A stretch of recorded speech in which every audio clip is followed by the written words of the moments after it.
U is ons oorwinnaar. Vader, U het ons geskape. U het ons kom vrymaak, Here. U het U Gees gegee om ons te rig, om ons te lei, om ons te leer. En daarom bring ek vandag my lof. En elke woord wat ek bedoel, bring ek voor U om U grootheid en U eer te besing. Amen. Ons is besig met ons reeks Ek is erediens boodskappe, saam met die dagstukkies wat ons elke dag met mekaar deel. En wat 'n wonderlike gedeelte om by vandag uit te kom. Want hy klink 'n bietjie anders.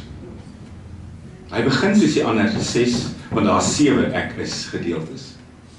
Hy begin met ek is. Maar dan loop hy na 'n ander rigting. En ek gaan net vir jou verduidelik wat ek daarmee bedoel.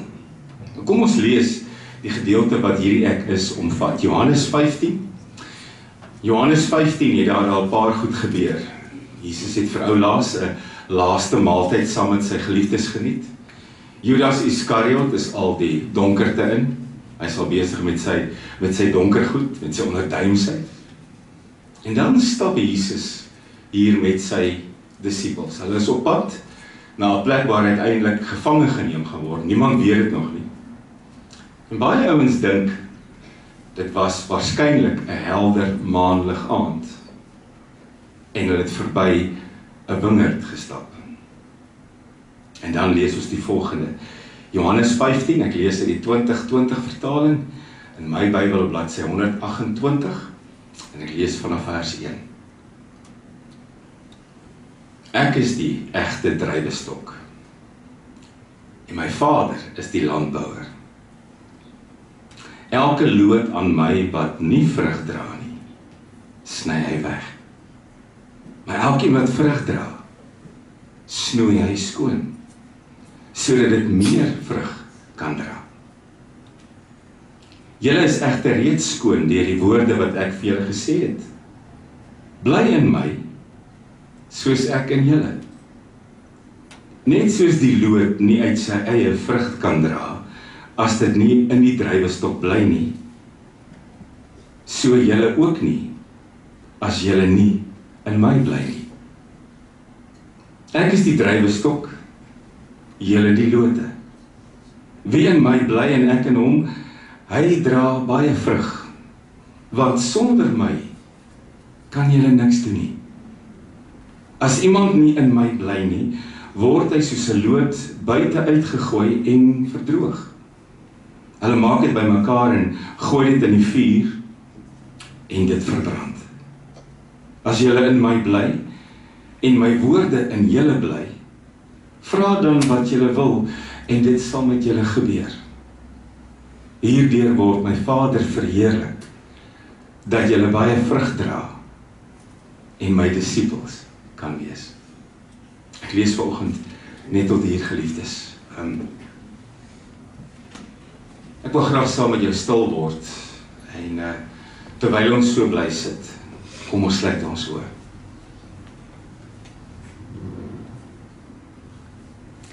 Here, toe mense vir u gevra het hoe hulle moet leef, wat hulle moet doen om werklik te behoort om gered te wees, het u dit maklik gemaak. U het al die gebooie wat almal altyd probeer onderhou het opgesom. U het gesê dit gaan oor liefde vir die Vader, liefde vir God, en liefde vir mekaar, liefde vir jou naaste.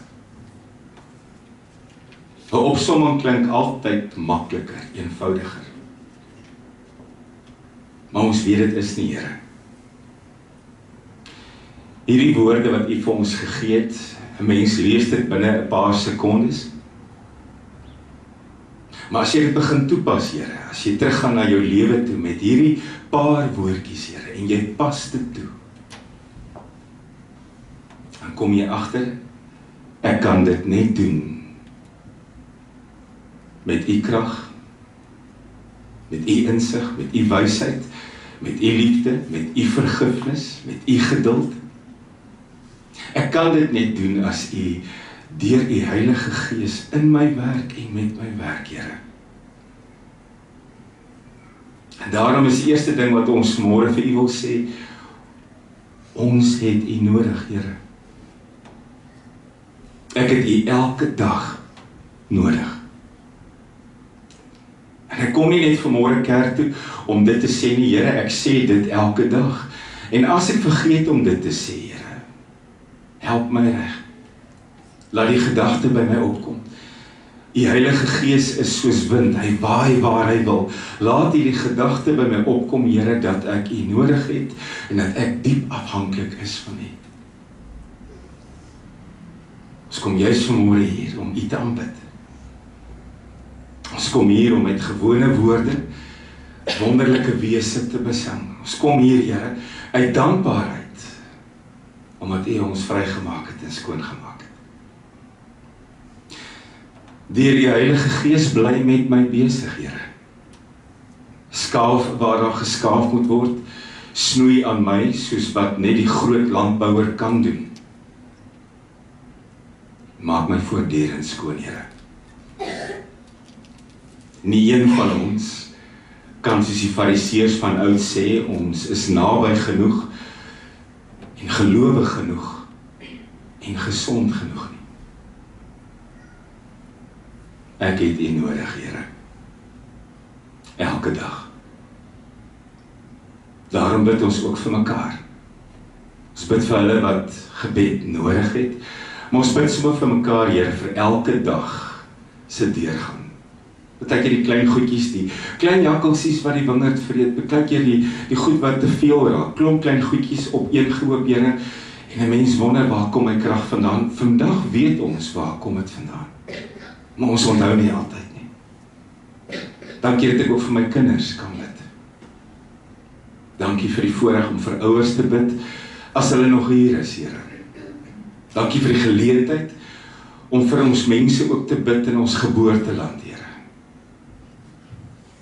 U is daar, waar ons nie altyd kan wees nie. Dankie dat ons in U grootheid en goedheid en voorsienigheid kan leef. Aan U kom toe alle eer. Amen.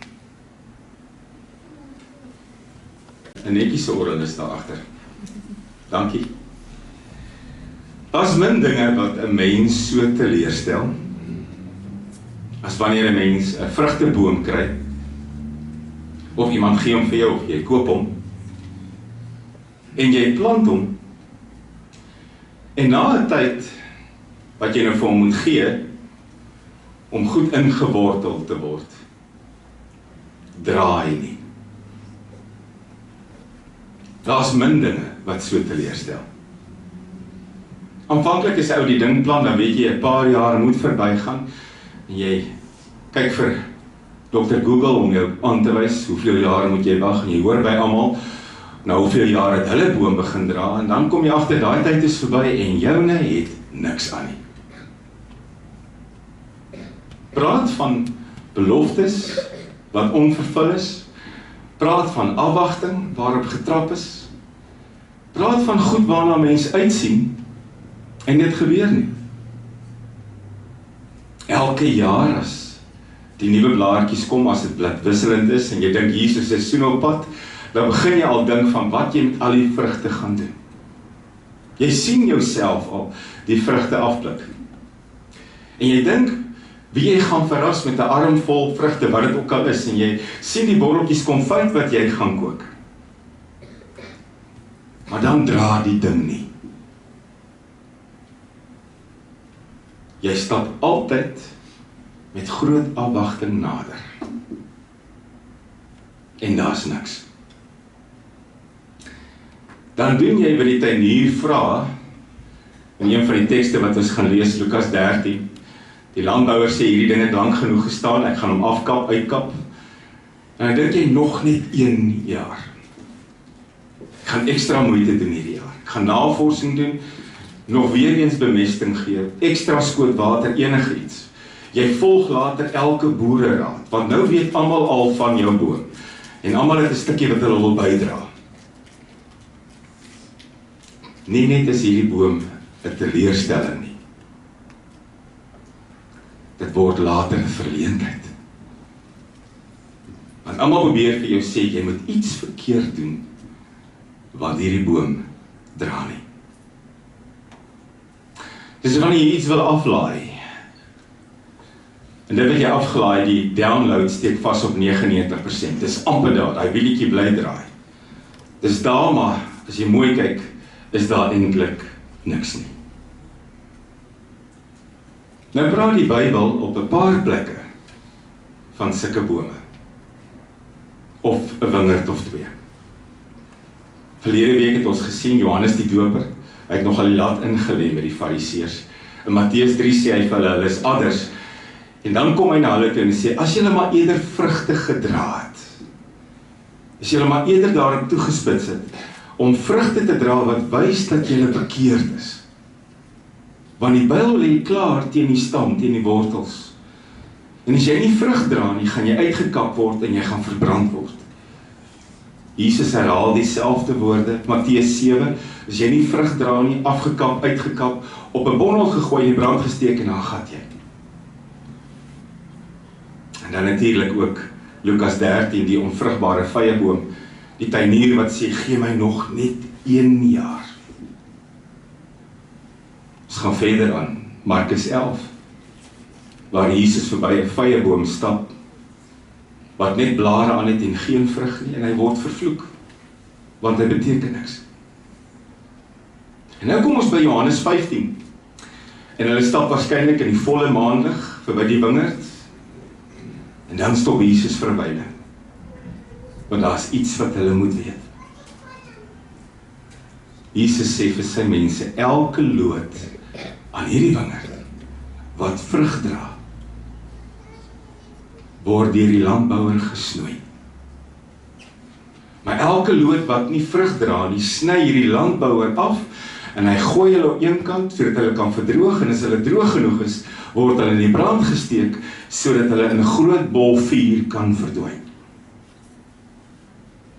En dan sê Jesus iets, as iemand nie in my bly nie, word hy afgesny, en hy word op hoop gegooi, vers 6, en hy word in die brand gesteek. Nou toe ek vir jou gesê het, hierdie ek is, klink so 'n bietjie anders as die ander.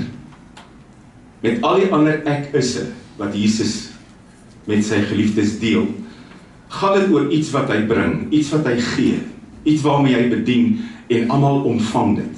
Hy sê, ek is die lig, en almal kry die lig. Ek is die brood vir die wêreld, en almal eet van daai brood. Ek is die ingang vir die skape, almal loop in en uit. Ek is die goeie herder wat voorloop, almal kan volg. Ek is die weg, die waarheid en die lewe, almal kan saam met hom op pad wees. Nee. Hoor hoe klink hierdie ene, dit is anders. Ek is die wingerdstok. Julle is die lote. Ek ontvang nie net iets nie. Jesus sê, ek groei aan hom. Ek groei op hom.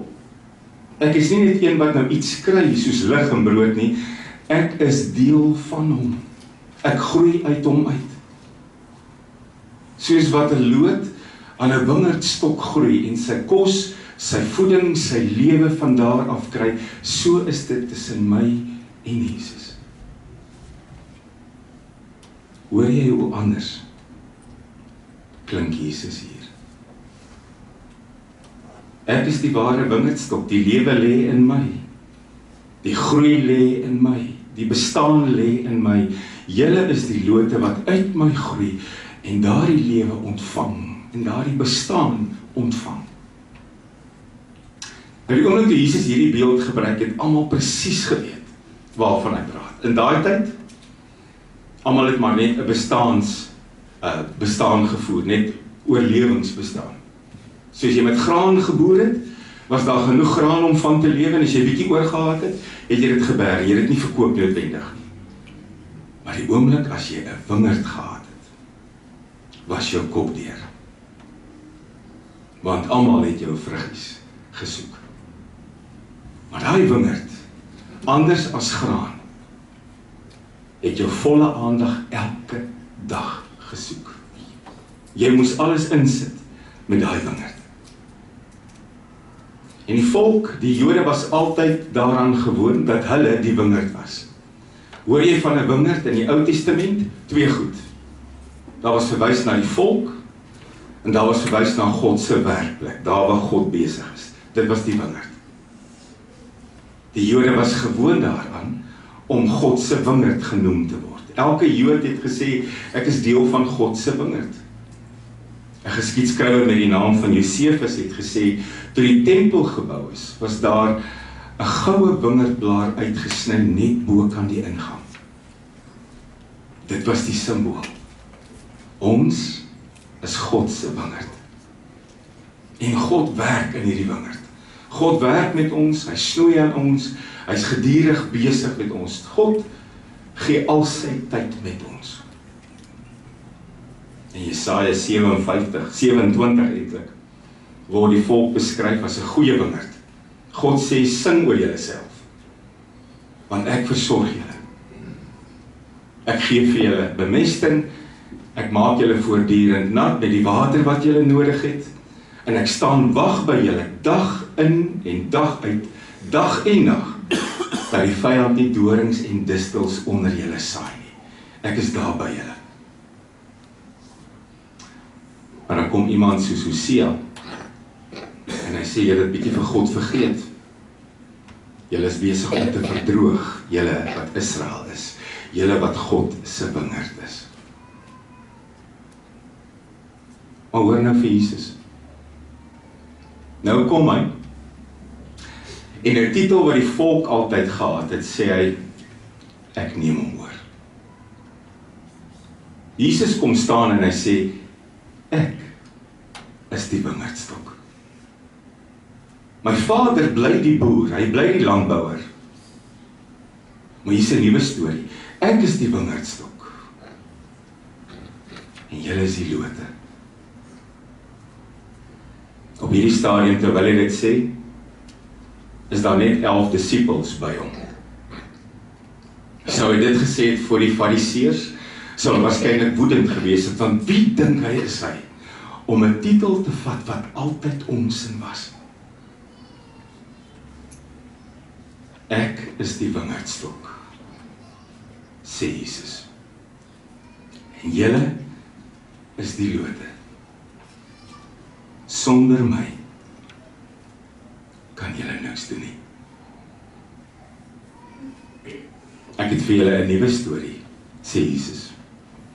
My Vader bly die boer, ek is die wingerdstok, julle is die lote. Ek word die bron van jou krag, van jou voeding, van jou bestaan, van jou hele lewe. En dan kom die uitnodiging. Bly in my. Jy kan seker ook sê, bly aan my. En as dit moet, hang aan my. Hang aan my. Want as jy 'n loot is wat aan my is en in my is, moet jy vrug dra. Die Vader het 'n rol. Hy hou hierdie wingerd in stand. Die wingerdstok het 'n rol. Hy hou die lewe in hom. En jy as loot groei nie net uit nie. Jy as loot dra vrug. Nou baie keer as ons aan vrugte dink of vrug dra, en dis nou vrugteseisoen, wie van julle is altyd verwonderd as 'n ou verby hierdie boerdery en dis vol appels. Op hierdie stadium is hulle nie meer so vol appels nie. Die beste appels is al af. Maar dis oestyd hier in Hawke's-Bay. En dink 'n mens aan vrug dra, dan kom jy op 'n gedeelte af wat Paulus uiteindelik hierdie vrug so bietjie omskryf het, nadat hy gesien het wat Jesus sê. Dan skryf Paulus in Galasiërs 5, kom ek wys vir jou, kom ek vertel vir jou hoe die vrug lyk wat jy moet dra. Dan noem hy 9 goed. Dit is eintlik maklik om te onthou. Jy begin by liefde, jy stap verby die 3 V's, die 3 G's, en dan kom jy by nederigheid en selfbeheersing. Liefde, vrede, vreugde, vriendelikheid, getrouheid, goedhartigheid, geduld, nederigheid, selfbeheersing. Nou jy het dit al tevore gehoor. Ek ken dit as 'n rympie uit my hart uit. Ek ken dit goed. Om dit toe te pas, is 'n ander storie. Gewoonlik begin 'n mens by liefde, en omdat dit so wye begrip is, kan 'n mens baie keer daarmee wegkom, maar baie keer kleur ons liefde in, soos wat dit ons pas. Maar ons praat hier van agape liefde. Dit was liefde ten koste van jouself. Opofferende liefde. Dis moeiliker. Ons beweeg aan na die 3 V's toe. Miskien dink jy aan jouself as 'n vriendelike mens, jy's nie 'n suurknol nie. Miskien is jy altyd vol vreugde. En miskien is jy soos die res van die wêreld altyd op soek na vrede, so daar kom 'n ou verby. En miskien dink jy by jouself, jy is goedhartig en jy is getrou. Maar dan kom jy by geduld. En ewe skielik lyk jou boom soos iets wat deur 'n haalstorm getref is, net die goed lê alles op die grond. Geduld is 'n moeilike een, né? Want geduld is ook 'n wye term, dit vra lankmoedigheid. Dit vra vergifnis. Dit vra weer beginne. Miskien knip jy jou oë toe vir geduld en gaan aan en sê, goed, nederigheid, ek is nederig, en dan duik jy weer met selfbeheersing. Tweede haalstorm wat daai boom betref. Het is maklik om te sê, ons moet vrugdraers wees. Het is moeiliker om dit regtig te doen. Dis hoekom jy nie Galasiërs 5 sonder Johannes 15 kan lees nie. Want hoe dra 'n mens hierdie vrug? Jy bly aan die wingerdstok gekoppel.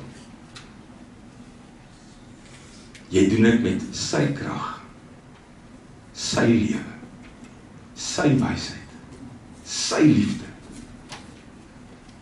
sy insig. Jy dra nie vrug op eie stoom nie, want dit gaan nie werk nie. Jy dra nie vrug op eie terme nie. Jy dra sy vrug met sy krag.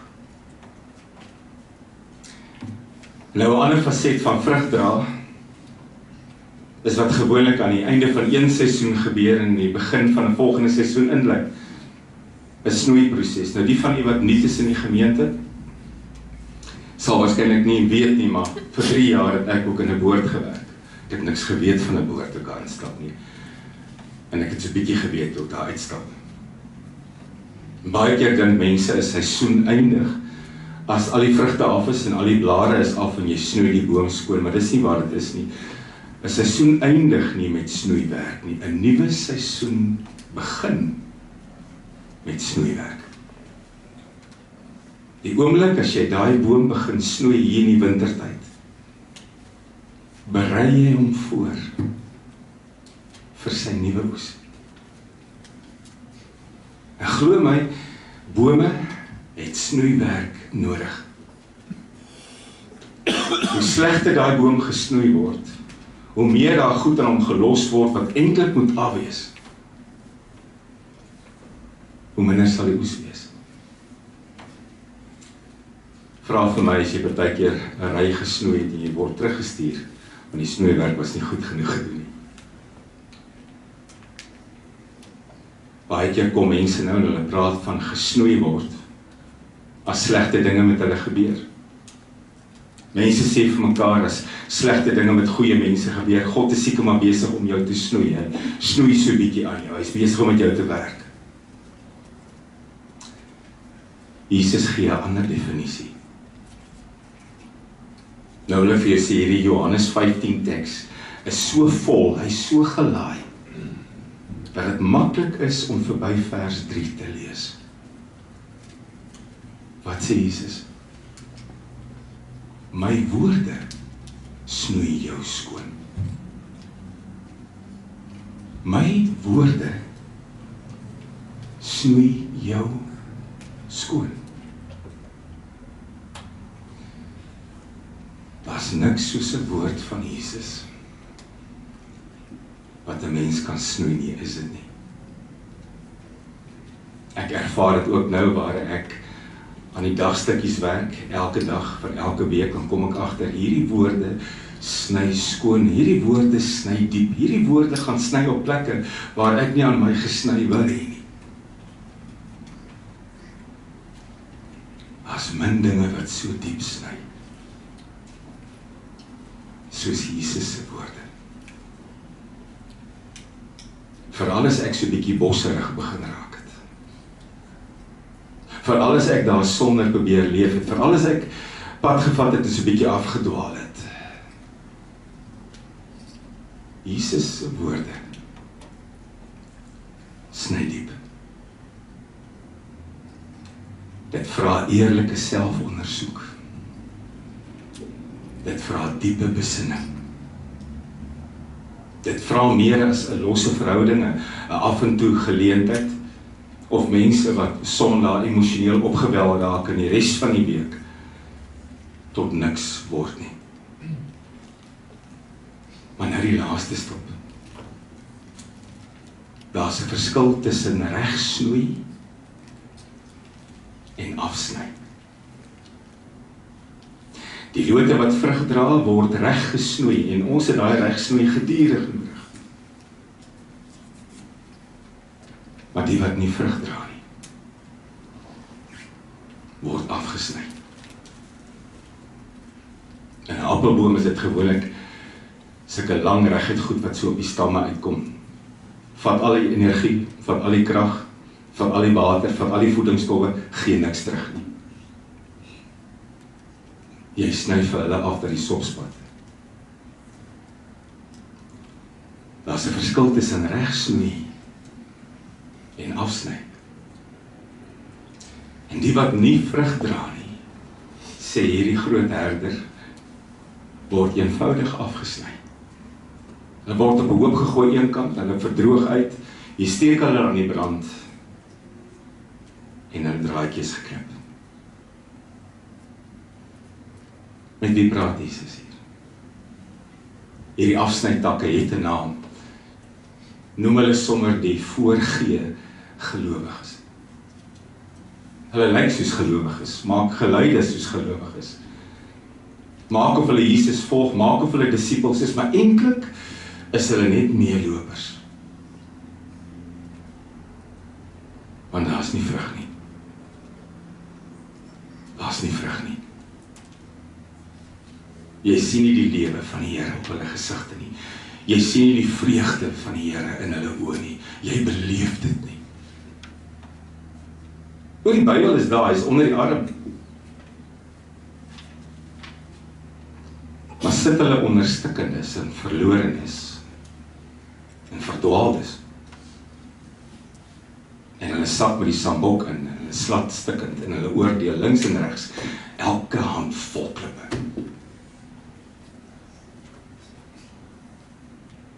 Hoekom dink jy? Is die woord van die Here vol soveel tonele, waar Jesus by verwerptes gaan stilstaan het. Meet mater, meet. Meet jouself. Kyk hoe jy lyk. Kyk of jy vrug dra. En as daar nie vrug is nie, en wees dood eerlik met jouself. Daar's 'n verskil tussen regsnoei en afsny. Wat gebeur met jou? Hier is eintlik 'n meedoenlose, gevaarlike. Ek is die ware wingerdstok, in my is die lewe. Die wat in my bly, is lote, wat moet vrug dra. Ons sê altyd, en ek volstaan daarmee, ons sê altyd, ons is nie meer sondaars nie, dis nie meer ons titel nie. Ons is verlostes. As iemand homself of haarself nog 'n sondaar noem, weet jy, hulle soek 'n verskoning om te bly sondig. Want dit is maklik om te sê, ek is maar net ou sondaar, en aan te gaan met goed waarmee ek lankal moes opgehou het. Ons is nie sondaars nie. Ons is verlostes. Maar daai verloste moet vrug dra. So eintlik is daar 'n nuwe titel. Vrugdraers. Dis wie ek en jy eintlik is. En jy het alles ontvang om dit te kan doen. Agter jou lê 'n vol kruis. Kom ons sugarcoat dit nie. Daai kruis was vol en dit was baie seer. Agter jou lê 'n vol kruis, jy het dit gekry. Agter jou lê 'n leë graf. Agter jou lê 'n uitgestorte Heilige Gees wat in jou woon en met jou werk. Langs jou lê 'n Bybel. Op jou foon is een. Jy het alles wat jy nodig het om vrug te dra. Wat doen jy daarmee? Amen. Here, dankie dat ek as 'n gewone loot aan hierdie wingerdstop vas mag wees. Dankie vir u lewe wat deur my vloei. Dankie vir u krag waarin ek kan leef. Dankie vir u genade wat ek kan gaan uitdeel. U liefde waarmee ek ander kan aanraak. Ek is so opgewonde, Here. Daardie liefde, vrede en vreugde, vriendelikheid, getrouheid, goedhartigheid, geduld, nederigheid, selfbeheersing hoef ek nie met my eie krag te doen nie. Dit kom uit die wingerdstok. Dankie dat u bly voorsien dit wat ek nodig het. Dankie dat u bly gee die wysheid en die kennis en die insig waarmee ek kan leef. Help my, Here, om elke dag tot u eer te leef. Amen. Die genade van ons Here Jesus Christus, die liefde van God ons Vader, en die gemeenskap van die Heilige Gees, sal met u elkeen bly wees. Amen.